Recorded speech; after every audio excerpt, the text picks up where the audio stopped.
The defendant used to be married to your daughter. Yes, Your Honor. And according to what I've read, they were married for about 5 years. Yes. The thrust of your claim is that he owes for a couple of things, for rent and the balance of a truck. That's your lawsuit against him. I'd like to know, do you know the date of their marriage? 3/16/2011. And your ex-wife's first name? Jacqueline. And when did you and your former wife separate? In 2020. And you had 2 children. How old are they now? They are 5 and 8. And who has custody of the children? Dalton has physical, and they have joint custody. Just a second. So he has custody of the 2 younger children? Yes. That's a yes. How long have you had custody of the 2 children? Since July of last year. At some point during the marriage, there was a truck purchased. Yes. Who purchased the truck? Dalton purchased the truck. I co-signed for it. And when was it purchased? Month and year?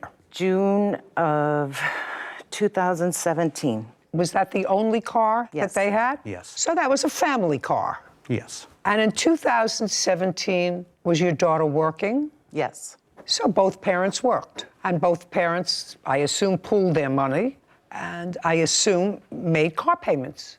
Yes, Your Honor. Yes. Is that correct? Both. And then they separated in 2020, and at that time, the children came to live with you. Correct. And you took the truck Yes. by agreement with your now ex-wife. Yes. In 2020, who made the car payments? My husband did. Is that correct? Yes. I made all of the car payments on that vehicle, all of them, from the time it was purchased until we paid it off. Okay, so what you're telling me is from 2017, you made all the car payments. That's correct. Did your daughter and son-in-law make any of those payments? Not directly, but they paid toward the balance of the money that they were. You paid for the truck That's correct. since 2017, since they correct. were married, Yes. with no reimbursement. I took payments out of my daughter's check. Just be very, very careful with me, sir. Yeah. I want you to be very careful with me. I read that, what we call in Yiddish, babamaisis in here, that you took money out of your daughter's check. Babamaisis, it means grandma's tale. It means it's not true. It means it doesn't sound right to me. I read it in here. Don't try to repeat it here because that won't be good for you. Okay, I'm going to believe you if you show me copies of her checks that you made to her with withdrawals from money she owed you. That's all I want to see. Do you have that? I do not. Not, of course not. Now, he has the truck, and this was clearly either a gift or a marital debt. Either one of those 2 things. It's either a gift or a marital debt. It was a family car that was used by your daughter, her husband, the grandchildren, with, according to you, no reimbursement, according to you, except this ridiculous reimbursement from your daughter's check, which I don't believe, so I'm not even going into it, with no reimbursement 2017, 2018, 2019, 2020. And when your daughter and the defendant separated in 2020, according to him and according to you, he took the truck and the children. And that was with her consent or not? Yes, it was. With her consent. Is that so far right? That's what you're telling me. It's accurate. Right. Did you intervene in the divorce proceeding and say that there is money owed, marital debt owed, and part of the marital debt is this loan on the truck? No. No, no. No. The answer is no, you did not. It would also be fair to say that you don't know how much, according to you, she paid for the truck. I do, Your Honor. I have Well- that ledger that I have. I would go to her each week and say, Jacqueline, how much can I take toward the loan? And that's how much I would Just a take off each week. All you have to do, sir, is show me. Otherwise, this is a whole bunch of nonsense. Yeah. It's a marital debt. You did not intervene in the divorce proceedings and say, listen, this is a debt that's still outstanding, whatever it is, $2,000, $3,000, $4,000. You didn't do that. Now, the only thing that you can say to me with regard to this truck business is if you had, had an agreement with the defendant in 2017 to pay the truck. And be very careful, because what you've told me is he didn't make any payments to you from 2017 ever. He made some payment. Just a second. Interesting. Show me where he made payments? Did you give him a receipt for payments? No, this is a small town, and It's not a small town, it's a Well, family, sir. It's not I a do small... have the ledger. I'm not interested in a ledger you created. It's self-serving and therefore inadmissible and created for the purpose solely of this litigation and not created at the same time that the event took place. I might even cut you a little slack if you had a ledger, a book with entries in it at different times from 2017 in different ink, with a day, how much was paid back, how much was paid back on the loan. I guarantee you do not have that. You have a very nice piece of white paper that you created for me. Is that correct? That is correct. That is accurate. Okay, so I'm not interested in your ledger. That's not a ledger. That's a document prepared for the purposes of litigation. So I want you to tell me what conversation you had and when with Mr. McDonald about paying for the conversation you had and when with Mr. McDonald about paying for the truck. That was from the very beginning because I was paying all their bills. Just a sec. I don't care whether you were paying their bills. I understand you were paying all their bills because they came to live with you for a brief period of time because they were evicted for whatever reason, and that was sometime in 2016. Okay. So I understand that you were paying their bills. Sometimes that's what parents do. They pay their bills. We were paying their bills because they had no checking account. That doesn't matter to me. I want to know your conversations with, where did it take place? Because you're not suing your daughter, you're suing him. The conversation was when we rented the farm for them, which I know is not with the truck, but the landlord would not let them rent from them because they had terrible credit. We'll get to the rent later. Stick with the truck. Don't talk to him when I'm asking him questions. Well, the truck was the same thing. We put that on the ledger then, or on the running total, and they agreed. They both agreed that they were going to pay us off. Okay. He came over on Labor Day weekend, and I showed him the ledger, which he saw all the time. No. Don't tell me what he saw. Don't tell me what he saw. If what you're saying is you showed him the ledger when he came over with the boys, Yes. and he was going back to Minnesota, Right. and he brought the boys to see you to say goodbye? Correct. Okay, so far, it's very nice. You have a reasonable relationship with him, and certainly your daughter was clearly overwhelmed because courts do not usually split up children, so they must have felt that the children's best interest would be served if they remained with their father. Clearly what happened, the father came over to you to let you say goodbye to the children, and when he came over to let you say goodbye to the children, let me understand what you're saying to me. What you said to him was, not thank you for taking over this responsibility. Your daughter had more children than she could take care of, physically or financially, right? Clearly. Yes. Clearly. So what you want me to believe that two nice people who took in their daughter with her two kids and a husband and bought a truck and made arrangements for them to have someplace to live, that these two nice people, when he came over, because your daughter couldn't take care of her children, and he brought them to say goodbye, you said, it's very nice. I want you to take a look at this ledger and see how much money you owe me. That's what you're asking me to believe, right? I'm going to let you live with that fantasy that I believe that. And so I did give him the balance of what he owed me on the rent No. and No. on the truck. Nice. And So far, he looked me in the eye, he shook my hand and said, Jerry, I promise I'm not going to screw you on this. I'm going to make those payments. make payments for what? On the rent and on the truck. Okay. Did you have that conversation with him? No, I did not, Your Honor. The conversation was when I came up there the last time, Jerry was trying to sell his fishing boat, so I posted it on Facebook, and I sold it for him. In what month and year? That would have been September of 2020. After selling the boat, he gave me $1,200 for helping him. How much did he sell the boat for? It was $4,700. So that was after you'd already moved? Correct. With the children? Yep. Okay.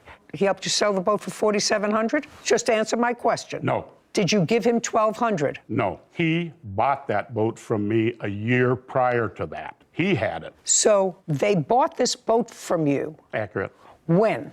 That would have been in the spring of 2019. And how much did you sell it to them for? $2,500. Did they pay you for it? No, part of that was put on the ledger, and part of it was cash. You know I'm not buying your whole story.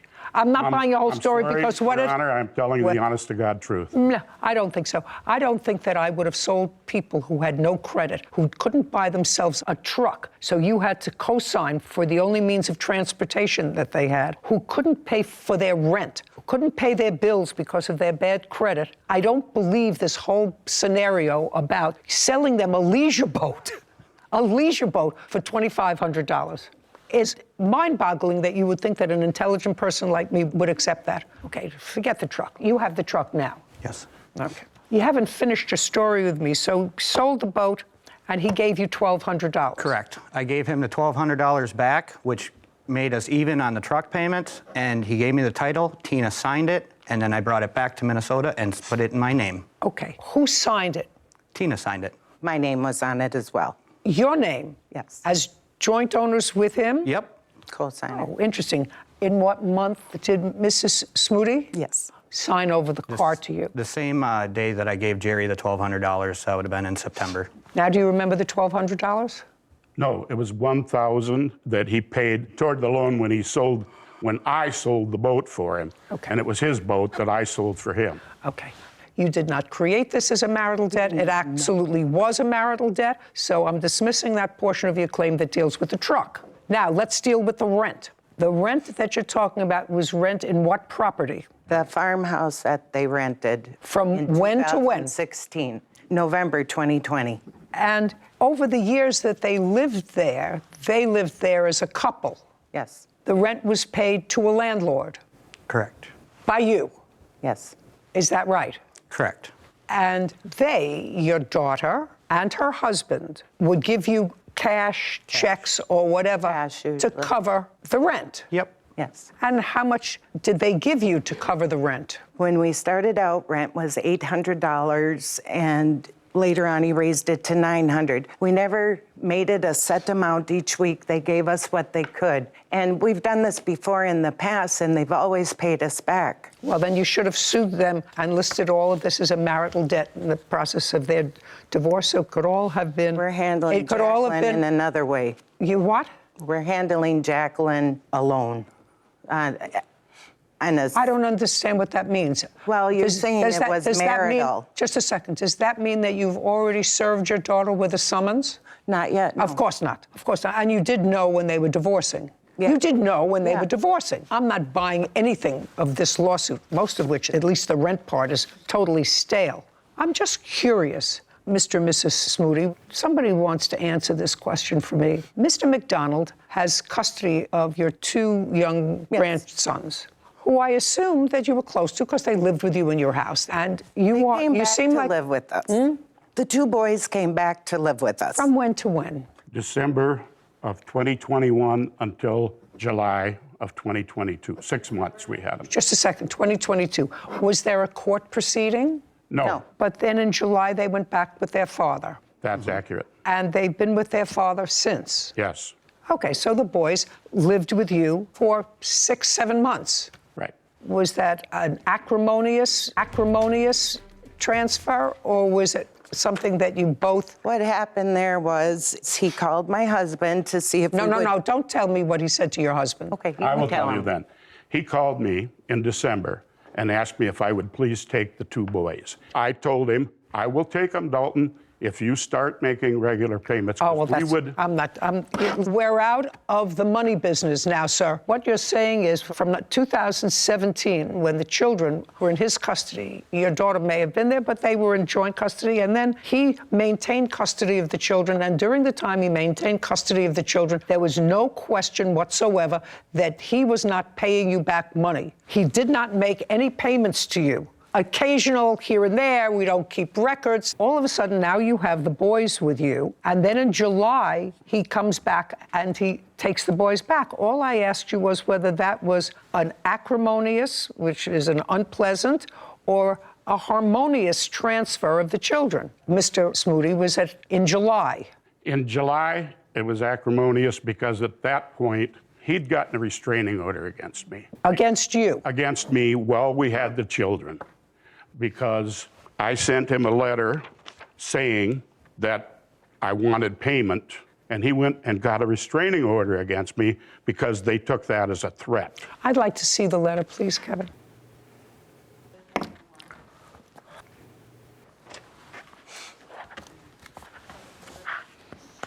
And this is what needs to happen moving forward. That's correct.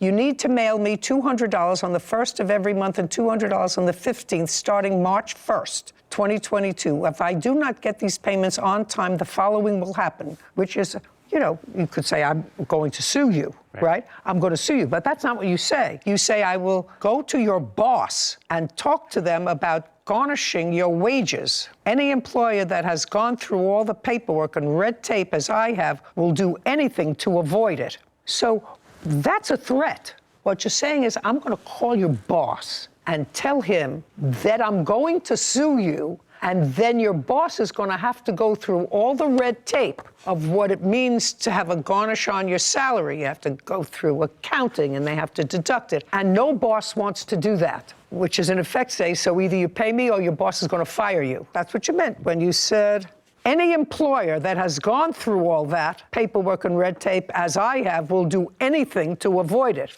The anything is firing the employee. The only thing that you can legally fire somebody. Just a second. Whether you can legally fire them or not, that's what you were threatening. That's what that said. So we got an order of protection against you. Correct. And? Then I didn't fight it because I didn't anticipate having any conversations or contact with him. When you wrote this letter, Yes. you had the boys. Yes. Right. Not before. No. Not before. And he had had the boys for some time alone. 3 months. He had had the boys for some time alone. Okay, let's go back to my original question, which was, when the boys went back to their father, was it acrimonious or harmonious? It was not good. Well, so tell me your version of what happened. The reason it was acrimonious is because he knew very well that once we got him, we put him on a strict schedule. 8 o'clock, brush your teeth, 8:15, pajamas, 8:30, bed. Where was your daughter living at this time? With us. Yeah, just to say, if you're going to interrupt him because you want to get it out, I'm sorry. that's not going to be good for you. She had a room at our house. Just a second. So your daughter was living with you. So what you're telling me was your daughter was in the wind someplace. Accurate.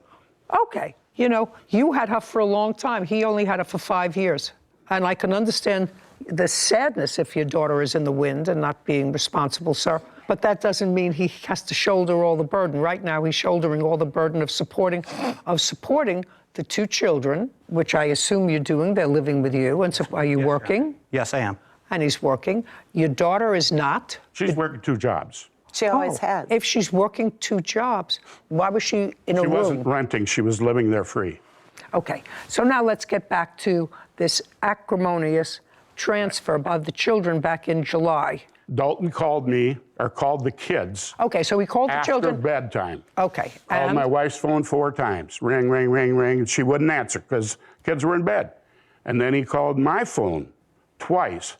The second time, I have an old flip phone. I flipped it, walked in, because now I hear the boys are awake. I let them talk to the boys. And then I took the phone back and I said some naughty things to him and hung it up. what did you say naughty things to him for? Because I was very angry at him. Can I use some swear words that I used when I told him? No, I assume you used some terrible words. Yeah, but I just told him, don't call me anymore. Is there any reason that you discussed with your wife why she didn't answer the phone? Because the boys were already in bed. He had done that before. You already told me that you heard the boys, so you took the phone into his room. After the phone calls, they woke up. Is what you're telling me that the first time that he tried to talk to the boys, that you or your wife didn't answer the phone? I think it probably happened once or twice prior, Okay. and then we told him, don't do it anymore. Okay, fine. And this Fine. time we were fed up. Fine. So that's when he said, I'm coming to take the boys. No. Well, when did he say he was coming to take the boys? Not until July. Jacqueline told us that Dalton was going to be taking the kids once they got out of school. Okay, I'm going to take the pain out of this case, and I'm going to do it relatively quickly. I think, Mr. and Mrs. Smoody, that this lawsuit was very ill-advised. The defendant doesn't owe you any money. He doesn't owe you any money because if there was money owed, it was a marital debt, and it should have been taken up at the time of the divorce, listed as a marital debt, and then it could have been fixed by the judge who approved the divorce, how much and by whom is owed money. You chose not to do that. It was only after a very acrimonious set of circumstances, roughly 5.5 years later, after this truck was purchased, that you chose to exercise any prerogatives with regard to a debt, except this letter, which threatens to go to his boss to get him fired if you don't stop making payments, and that was only after the 2 children came to live with you and were sort of overwhelmed.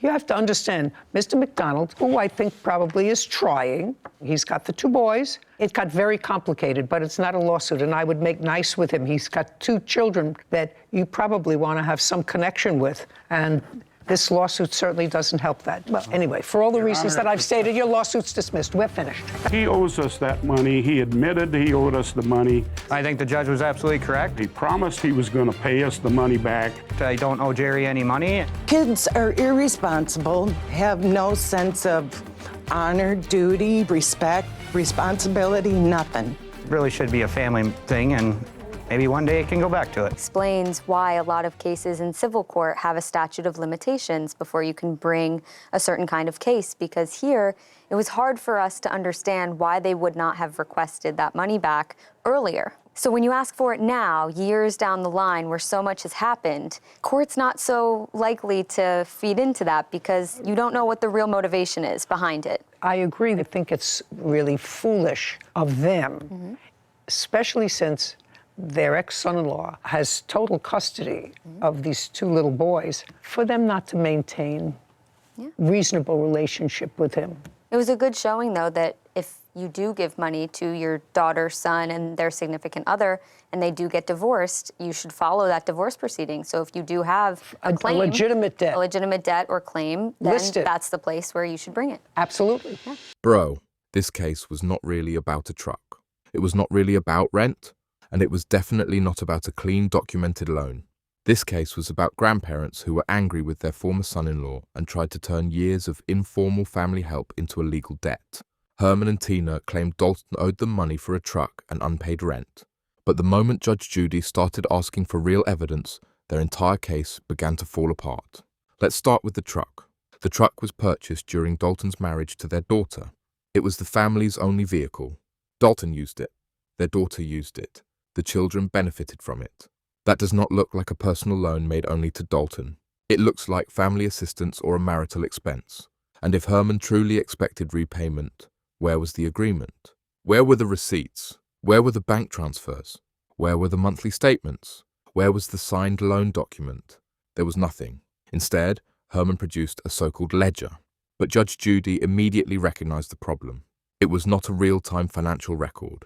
It was a clean piece of paper created later for the lawsuit. Bro, anybody can sit down years later and write, truck balance, this much. Rent owed, this much. Boat payment, this much. That does not make it reliable evidence. A legitimate ledger would show entries made at the time of each transaction. It would have dates, payment amounts, receipts, check numbers, bank records, maybe even different handwriting or ink from different years. Herman had none of that. And his story kept changing. First, he said he made every truck payment. Then he claimed he deducted repayment from his daughter's checks. Then he said Dalton made some payments, but he could not prove any of those statements. That is exactly why Judge Judy called the story nonsense. Another major problem was the divorce. If the truck and rent were real debts from the marriage, why did Herman and Tina stay silent during the divorce proceeding? That was the correct place to raise the issue. They could have said, this couple owes us money. This truck debt must be divided. This rent reimbursement is a marital obligation. Then the divorce judge could decide whether Dalton, Jacqueline, or both were responsible. But they did not do that. They waited years. And then they sued only Dalton, not their own daughter. That tells you a lot. They said they were handling Jacqueline another way. But when Judge Judy asked whether they had actually served her with a lawsuit, the answer was no. So, the former son-in-law was being targeted while their own daughter was protected. That did not look fair. And it did not look like neutral debt collection. It looked personal. The timing also mattered. Dalton had custody of the 2 young boys. At one point, the grandparents cared for the children for several months. Then, the children went back to their father after the relationship became hostile. Shortly before that, Herman sent Dalton a letter demanding $400 every month. And the letter did not simply say, "Pay me or I will sue you." It said Herman would contact Dalton's employer about wage garnishment. He explained that employers hate dealing with garnishment paperwork and red tape. Bro! That was clearly pressure aimed at Dalton's job. The message was, "Pay me or I will create problems with your boss." Judge Judy correctly interpreted it as a threat. Herman tried to defend it by saying an employer could not legally fire Dalton because of garnishment. But that was not the point. The point was that Herman was intentionally trying to scare him by involving his workplace. That is not how legitimate debts are collected. You file a lawsuit. You prove the debt. You obtain a judgment. Then the legal process handles garnishment. You do not threaten to call someone's boss before a court has even decided whether the debt exists. And then there was the most uncomfortable part of the case. When Dalton asked the grandparents to care for the boys, Herman said he would take them only if Dalton started making regular payments. That was a terrible look. Children should not become collateral in a money dispute. Grandparents should not say, "I will help with my grandchildren, but only if you pay an old alleged debt." The children had nothing to do with the truck ledger. They had nothing to do with the rent argument. Their care should never have been connected to repayment. Now, Dalton may not have been perfect. The family was clearly dysfunctional. His relationship with the grandparents had become angry. There were missed calls, arguments, and a restraining order. But none of that proved he owed money. A person can be difficult and still not owe a legally enforceable debt. Judge Judy focused on the evidence, not who appeared nicer, and the evidence simply was not there. I also think the grandparents failed to appreciate Dalton's current responsibility. He was raising 2 young children. He was working. He was providing housing and daily support.